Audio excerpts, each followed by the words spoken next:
Hey everybody, welcome. Today we're going to go over what the ACA is, what it is, and just the basics of kind of ACA 101 course. As agents, we need to know how to explain this to our clients because there's a lot of misconceptions out there. Again, my name's Ian Sanders. If you like this video, want to know more, just make sure that you like, comment, and subscribe. It does help the channel, helps get this information out to more people. Now, what's important to know about the ACA is it's not actually administered by the government. What happened was when the Affordable Care Act was put into place, there were guidelines that private insurance companies had to abide by to consider it major medical insurance. So pre-existing conditions had to be covered, maternity care had to be covered, mental health, substance abuse, a lot of different things that you normally would get declined in individual health insurance now had to be covered. One of the main reasons for this and why it was a good thing was because a lot of people were staying in jobs that they didn't like because they had health insurance and couldn't get health insurance outside of that if they had a pre-existing health condition. And sometimes the coverage just wasn't that great because a lot of companies wouldn't cover maternity care, and you could be declined very easily if you were overweight, had high blood pressure, high cholesterol, and or smoked. And so those are great changes, but a lot of people think because of the way that it was positioned when it was brought out, especially by those that were not positioned to it, that the government are the ones that your health is now in the government's hands, which isn't the case. It's not Medicare, where Medicare that is the case, unless you get one of the Advantage plans or supplement plans. All it is private health insurance that has regulation now on what they can and can't do. Now, one thing that the government does do is they provide subsidies. Now, with these subsidies, what it does is it brings down the cost of insurance, but what it is an advance premium tax credit. You'll see this sometimes, APTC. Now, what that does is based on your income level, if you qualify for that, you will get a tax credit at tax time. So if you choose not to take the credit up front and take it at the end, then it'll lower your tax bill. Now, if you take it at the beginning, what happens is it's going to lower the cost of the plan on a month-to-month basis.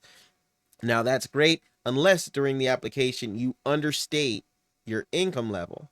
Because if you understate your income level, what's going to happen is that, yeah, your plan will be less each month, but when you go to file taxes, they'll say, okay, well, you made this much money. This is what your insurance was supposed to cost. This is how much you owe us. On the flip side, though, if you overstate it and you take a lower tax credit per month, then you would have a lower tax bill at the end. Now, a lot of these now also allow you to put dental included in the plans as well.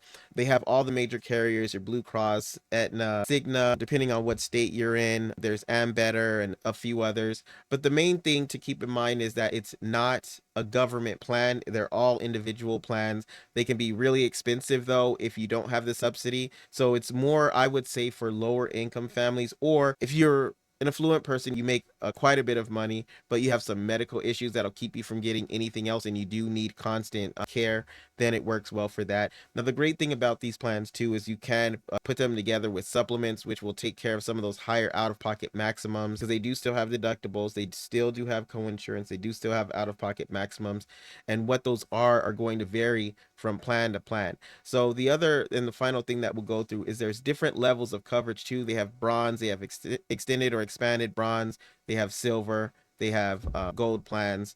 And what you'll want to do when you're going through these plans and when you're looking for plans for your clients, or if you're someone that is looking into insurance and you stumbled on this video, what you want to do is make sure that you choose the right level, because typically with the bronze, it's not going to cover your doctors and things too well. It's more for catastrophic, larger type things. Silver has a lot more coverage. Gold, of course, has the best coverage. However, there is one caveat to this, and that's if you qualify for a CSR, which is a cost share reduction. It'll be a gold medal that says CSR on it when you're going through the application. You need to select a silver plan most of the time, and the reason for that is all the costs are going to be a lot lower. Your co-pays, your co-insurance, your deductibles, all of that's going to be lower, as well as the premiums. And so although you may be able to get a gold plan for free, the benefits on the silver plan may be better than the gold if you qualify for the CSR. So hopefully this helps you out. If you have any questions, please feel free to leave a comment. Have a great rest of your day.